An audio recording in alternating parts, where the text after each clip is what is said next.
হে ভিউয়াৰ্স মই জগদীশ ঠাকুৰীয়া মোৰ চেনেল আপোনাক স্বাগতম জনাইছো আজি মই কথা পাতিম ভাৰতবৰ্ষৰ এখন ফিউচাৰ চহৰৰ বিষয়ে ভাৰতবৰ্ষ হৈছে এখন ফাষ্টেষ্ট গ্ৰোইং কান্ট্ৰি ভাৰতবৰ্ষ অতি বেগেৰে ডেভেলপ হৈ থকা বাবে ভাৰতবৰ্ষৰ যিবিলাক চহৰ অঞ্চল আছে সেই সমূহত জনসংখ্যা দিনক দিনে বৃদ্ধি হৈ আছে যেনেদৰে আমি যদি চাবলৈ যাওঁ দিল্লীত 2 কোটিৰ ওপৰত জনসংখ্যা বৃদ্ধি হৈ গৈছে ঠিক সেইদৰে বেংগলোৰ আৰু কলকাতাৰ নিচিনা চহৰতো দিনক দিনে জনসংখ্যা বৃদ্ধি হৈ গৈ আছে ঠিক সেইদৰে অসমৰ গুৱাহাটী চহৰতো 1.61% জনসংখ্যা বৃদ্ধি হৈ গৈ আছে এনেকুৱা টাইমত যেতিয়া গোটেই প্ৰেছাৰ কেইখনমান নিৰ্দিষ্ট চহৰৰ ওপৰত পৰে তেতিয়া সেই চহৰসমূহত নানান সমস্যাৰ সন্মুখীন হ'ব লগা হয় যেনেদৰে সেই চহৰসমূহত পপুলেশ্যন বৃদ্ধি হৈ যায় পপুলেশ্যন বৃদ্ধি হোৱাৰ ফলতে সেই চহৰসমূহত ট্ৰাফিক মেনেজমেন্ট কৰাৰ প্ৰবলেমে দেখা দিয়ে ইয়াৰ উপৰিও সেই চহৰসমূহত যদি এজাক বৰষুণ আহে গোটেই চহৰখন পানীৰে আৱৰি ধৰে ইয়াৰ উপৰিও চহৰখনৰ ওয়েষ্ট মেনেজমেন্টৰ প্ৰবলেমে দেখা দিয়ে তাৰ উপৰিও চহৰখনৰ মানুহে খোৱাৰ বাবে বিশুদ্ধ পানীৰ নাটনি হয় তাৰ উপৰিও মানুহে থকাৰ বাবে মানুহে উশাহ নিশাহ লোৱাৰ বাবে বিশুদ্ধ বায়ুৰ অসুবিধা দেখা দিয়ে তথাপিও মানুহে নিজৰ কাম কৰিবলৈ মানুহে নিজৰ পেট পুহিবলৈ মানুহে পইচা ইনকাম কৰিবলৈ এই চহৰসমূহত থাকিবলগীয়া হয় আৰু কাম কৰিবলগীয়া হয় এনেকুৱা সমস্যাৰ পৰা পৰিত্ৰাণ পাবলৈ মাত্ৰ এটাই উপায় সেইটো হৈছে ডিচেন্ট্ৰেলাইজেশ্যন সেইখন হয় য'ত কেইখনমান নিৰ্দিষ্ট চহৰৰ ওপৰত বুজাসমূহ নিদি এনেকুৱা কিছুমান চহৰ য'ত মানুহে থকাৰ বাবে উপযোগী হয় মানুহে কাম কৰাৰ বাবে উপযোগী হয় আৰু ইয়াৰ পৰাই ভাৰতবৰ্ষৰ স্মাৰ্ট সিটিৰ কনসেপ্টটো আৰম্ভ হয় স্মাৰ্ট সিটি সেইখন হয় য'ত বৰ্তমান আৰু ভৱিষ্যতৰ ডাটাবেজৰ ওপৰত ভিত্তি কৰি মূল তিনিটা স্তম্ভৰ ওপৰত থিয় হয় এই তিনিটা মূল স্তম্ভৰ ভিতৰত যেটো প্ৰথম স্তম্ভ সেইটো হৈছে ইকোনমি কেনেকৈ মানুহে সেই চহৰখনত পইচা ইনকাম কৰিব পাৰে কেনেদৰে মানুহে সেই চহৰখনত বিজনেস বিল্ড কৰিব পাৰে কেনেদৰে মানুহে সেই চহৰখনত জব ক্ৰিয়েট কৰিব পাৰে ইয়াৰ যেটো 2 নম্বৰ স্তম্ভ সেইটো হৈছে এনভায়ৰনমেন্ট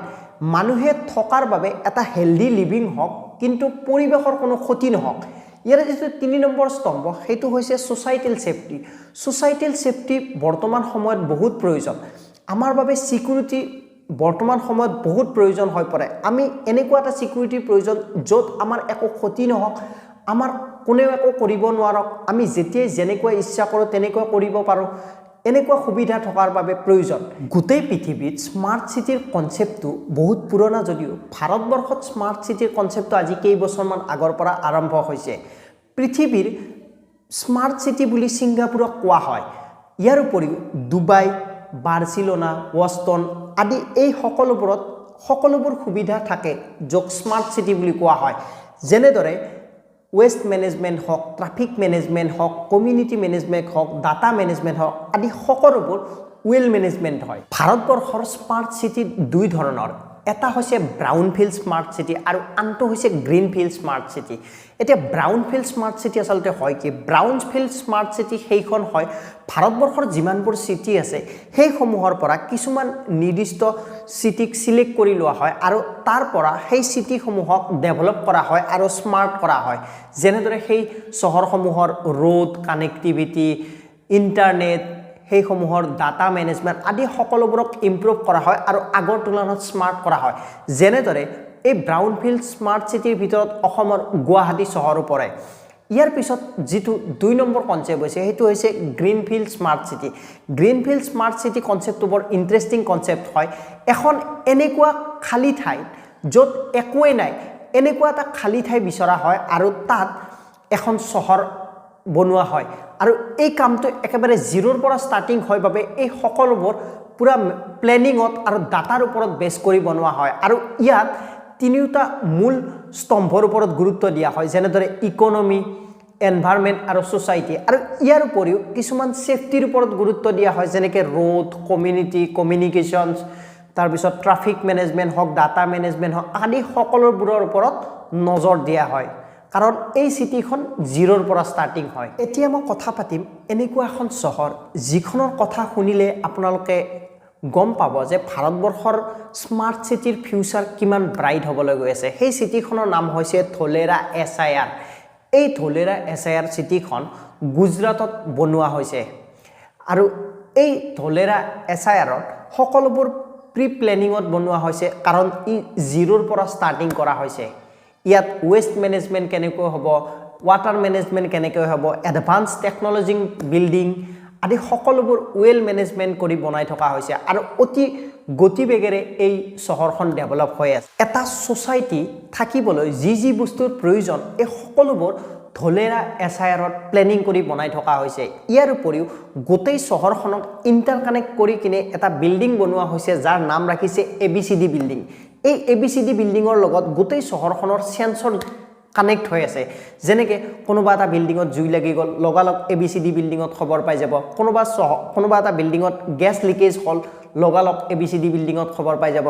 কোনোবা জায়গাত ট্ৰাফিক জাম লাগিছে লগালগ ABCD বিল্ডিঙত খবৰ পাই যাব কৰবাত এক্সিডেন্ট হৈছে লগালগ ABCD বিল্ডিঙত খবৰ পাই যাব এনেদৰে ABCD বিল্ডিঙে কাম কৰিব এটা সোসাইটি থাকিবলৈ ইয়াৰ প্ৰধান প্ৰয়োজন হৈছে এডুকেশ্যন ইয়াৰ বাবে ধলেৰাত গুজৰাট স্পেচিয়েল এডুকেশ্যন সিস্টেম বনোৱা হৈছে যাৰ বাবে 500 একৰ মাটি লোৱা হৈছে তাত অকল ইউনিভাৰ্সিটি স্কুল কলেজ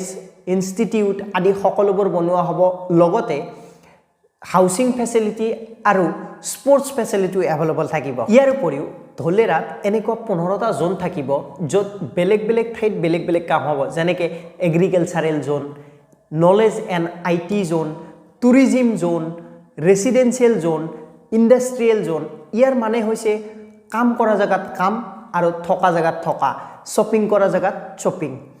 এনেদৰে বেলেগ কামৰ বাবে বেলেগ ঠাই ধলেৰা স্মাৰ্ট সিটিও তিনিটা মূল স্তম্ভৰ ওপৰত গুৰুত্ব দি কিনে বনোৱা হৈছে এই তিনিটা মূল স্তম্ভৰ যেটো প্ৰথম স্তম্ভ হেতু হৈছে ইকোনমি এখন চহৰৰ ইকোনমি ডেভেলপ হোৱাৰ বাবে তাৰ কানেক্টিভিটিৰ প্ৰধান প্ৰয়োজন এই কানেক্টিভিটিৰ বাবে ধলেৰাত নিজাকৈ ইন্টাৰনেশ্যনেল এয়াৰপোৰ্ট বনোৱা হৈছে ইয়াৰ উপৰিও 6 লেন হাইৱে বনোৱা হৈছে মেট্ৰো লাইন ট্ৰেইন বনোৱা হৈছে ইয়াৰ উপৰিও পোৰ্ট বনোৱা হৈছে যাতে এখন চহৰৰ পৰা আন এখন চহৰলৈ বা এখন দেশৰ পৰা আন এখন দেশৰ সৈতে কানেক্টেড হ'ব পাৰে ইয়াৰ উপৰিও গুজৰাটত প্লাগ এণ্ড প্লে সিস্টেম বনোৱা হৈছে গুজৰাটৰ ধলেৰাত যাতে তাতে মানুহে আহক আৰু বিজনেছ কৰক বাকি সকলোবোৰ ৰেডি থাকিব ইয়াৰ যেটো 2 নম্বৰ পিলাৰ হেতু হৈছে এনভায়ৰনমেন্ট ধলেৰা যিমান এৰিয়া তাৰে আধাতকৈ বেছি এৰিয়া ফৰেষ্ট এৰিয়া বনাব মানুহে যিমান জায়গা থাকিব তাতকৈ বেছি অংশই ফৰেষ্ট এৰিয়া থাকিব য'ত এগ্ৰিকালচাৰ হ'ব য'ত গছ গছনি হ'ব য'ত সোলাৰ প্ল্যান্ট হ'ব আদি সকলোবোৰ সেই জোনৰ ভিতৰত আহিব এনেদৰে ধলেৰা স্মাৰ্ট সিটিক ফিউচাৰিষ্টিক আৰু স্মাৰ্ট কৰি বনোৱা হৈছে ধলেৰা স্মাৰ্ট সিটি কাৰণ এই ধলেৰা স্মাৰ্ট সিটি জিৰোৰ পৰা ষ্টাৰ্টিং হৈছে কাৰণে ইয়াত সকলোবোৰ ৱেল মেনেজমেন্ট হ'ব আৰু ফিউচাৰৰ প্লেনিং কৰি বনোৱা হৈছে গতিকে এইখিনি আছিল আজি ধলেৰা স্মাৰ্ট সিটিৰ বলগিয়া আৰু গ্ৰীনফিল্ড স্মাৰ্ট সিটি আৰু ব্ৰাউনফিল্ড স্মাৰ্ট সিটি কি হয় এইখিনি আছিল গতিকে যদি ভিডিওটো আপোনাৰ চাই ভাল লাগে তেতিয়াহলে লাইক কৰিবলৈ নিশ্চয় নাপাহৰিব আৰু যদি এনেকুৱা ভিডিও আপুনি ফিউচাৰত পাই থাকিব বিচাৰে ইয়াত থকা ৰঙা সাবস্ক্ৰাইব বটনটো টিপি দিবলৈ নিশ্চয় নাপাহৰিব